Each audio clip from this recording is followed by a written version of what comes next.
নামঘৰ বা মন্দিৰ মুচিলে কি হয় শুনা হৰিৰ মন্দিৰ কৰে যিজনে মাৰ্জন তাৰ যত পুণ্য হৈ নাযায় গণন আপুনি নামঘৰ মুচিলে বা সাৰিলে যিমান পুণ্য হয় সেইটো হিচাপ মই তোমাক দিব নোৱাৰো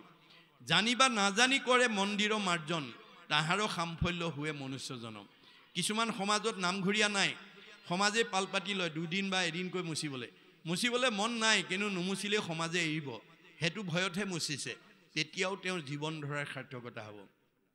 স্বজ্ঞানত কৰে যিটো মাৰ্জন মন্দিৰ সৰ্বপাপ খণ্ডি হয় ভৱ ভয়বাৰ ই জানে যে নামঘৰ মুচিলে সাৰিলে পুণ্য হয় তেতিয়া হলে তেওঁ এই ভৱ সংসাৰ সকলো মায়াৰ পৰা তেওঁ সেই জীৱটো মুক্তি হৈ যাব পাৰে কাৰোবাৰ অৱস্থা ভাল কোনোবা সমাজৰ অৱস্থা ভাল পকাৰে বনাইছে টাইলছ লগাইছে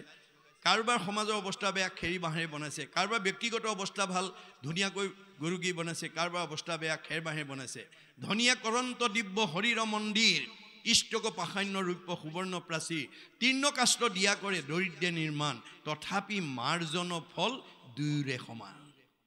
গতিকে আপুনি পকা ঘৰ মুচিলে বেছি পুণ্য হ'ব কেঁচা ঘৰ মুচিলে কম হ'ব এইটো নাই ভগৱানৰ দৃষ্টিৰ সকলো সমান